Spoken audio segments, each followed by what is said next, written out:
I'm going to tell you about a nation's constitution. I'll list some of the rights it guarantees to its citizens.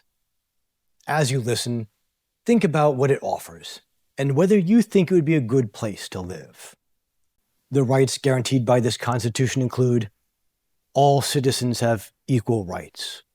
Citizens have the right to elect and be elected. Freedom of speech, the press, assembly, demonstration, and association. Freedom of religious belief. The right to submit complaints and petitions to the government. The right to work and to rest. The right to free medical care. The right to free education. Freedom in scientific, literary, and artistic pursuits. Freedom of residence and travel. Inviolability of the person, his home, and privacy of correspondence. Sounds good, doesn't it? Would you want to live there? If you answered yes, you might be shocked to learn which nation is governed by this constitution. The Democratic People's Republic of Korea. Among the nations, the DPRK is the closest thing there is to hell on earth. So, what went wrong? If you asked Kim Il-sung, the dictator who wrote this constitution, he'll tell you, no doubt with a straight face, that every one of the rights is fully enjoyed by every one of his citizens. But how? If a North Korean casually remarked that their supreme leader is a funny-looking man with a bad haircut, that alone could get him, and likely much of his family, a one-way ticket to a forced labor camp, where he'll be enlightened with party ideology through starvation and backbreaking labor designed to destroy his body. Even possessing a Bible is enough to land someone in the gulag. So the reality on that ground and that hell on earth is far different from what a Westerner would expect from that noble-sounding list of rights that Kim Il-sung wrote, in all seriousness, in his constitution. So, what accounts for that discrepancy? The answer is abstraction. The North Korean constitution is filled with lofty ideals, but they exist only as vague, abstract statements. Completely detached from reality, they float in the ether, never touching the material world that we all share. How are these ideals put into practice? They aren't. They stay suspended in slogans, never crossing into real life. Take free medical care. A Westerner might assume that means that it's accessible and adequate health care without discrimination. But the Constitution doesn't say what that care looks like, or how to access it, or what to do if you're denied it. In reality, North Korean healthcare is critically underfunded, with chronic shortages of medicine and equipment. Even basic care depends on loyalty to the regime. Political prisoners, of course, receive next to nothing. The widespread malnutrition caused by the DPRK's dysfunctional economy only makes things worse. How about freedom of speech? It's right there in the Constitution, but a real right to free speech would mean the ability to dissent, to form independent media, and to organize without interference. North Korea's dictatorship claims its state-run media and government-approved organizations are how the people exercise their right to free speech. To a Westerner, these guarantees are obvious nonsense, but they're presented with complete seriousness. In item after item of this so-called Bill of Rights, there are no clear definitions of what these rights mean in practice, and no way for a citizen to prove that the right was denied. This is the danger of abstraction. Its imprecision allows deception to thrive. Now, here's the uncomfortable part. If you look at how most issues are discussed in the West, you'll see that same kind of abstraction everywhere. Go to any social media site or listen to most political speeches or read most op-eds. You'll find grand abstractions scattered about like confetti: equity, equality, safety, privilege, progress, diversity. Judges, politicians, and commentators prattle on in sweeping declarations, filling the air with sound while saying very little. What do these noble-sounding words even mean? Who knows? Let's look at a different approach, one that developed because it had a job to do. Its job was to communicate clear meaning across thousands of years and dozens of generations. If it failed to do that, the entire project would fail, and failure was not an option. The project I'm talking about is the very survival of the Jewish people. The tool for that survival is a vast encyclopedia of law, lore, legend, ethics, values, and outlook. It's called the Talmud. The Talmud takes a radically different approach from the vague abstraction so commonly used in our time. Its language and methods may sound foreign to modern ears, but they were designed with one purpose: clarity. To show you what it looks like in action, we're going to explore a discussion in the Talmud about what a Jewish person is allowed to do and to use on a holiday.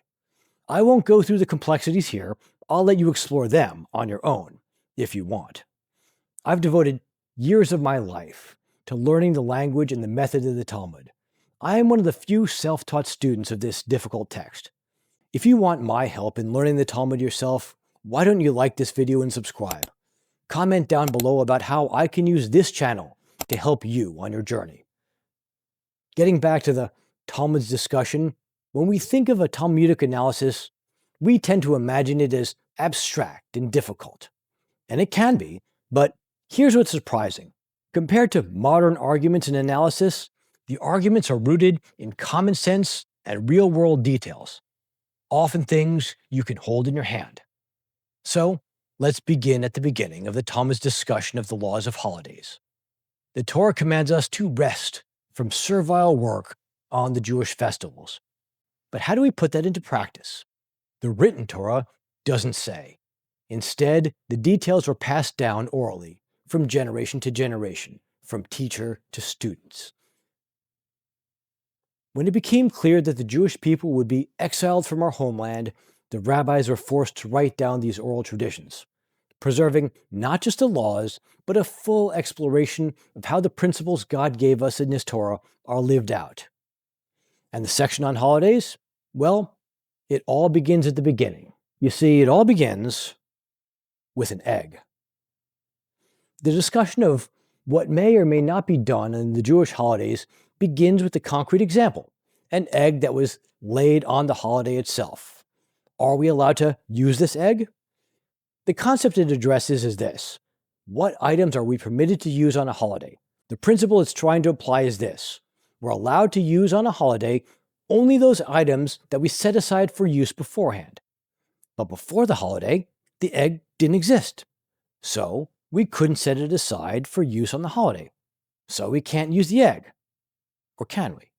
This is the Talmud here, so things get complicated very fast. But these complications aren't just legal hair splitting. Life itself is complicated. Any meaningful way of life must grapple with the complexities of life. So, describing any particular way of life by necessity is complicated. That is the goal of the Talmud: preserving a way of life for thousands of years of ever-changing circumstances. That realization provides us with important wisdom, showing us how careful and exacting we have to be to communicate what we really mean. There's not going to be any spoilers here. The only way to get the full depth of what the Talmud is discussing is to engage with the text itself. What I'm here to show you is the kinds of factors that the Talmud considers to communicate its point, how it engages with the concrete concepts of the real world instead of fuzzy abstractions floating about in the ether. For instance, what kind of hen produced the egg?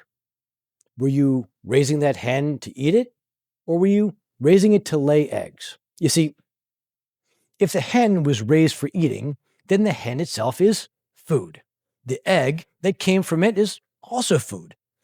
The law should treat it no differently than gravy that came out of a roast as it cooks.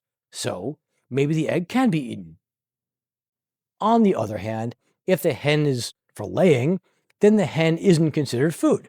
The egg itself is considered food that emerged from something that is inedible. Maybe the egg can't be eaten. Here's another factor. When do we consider the egg to be ready and complete? Is it completed only when it was laid, or is it complete before it emerges from the chicken?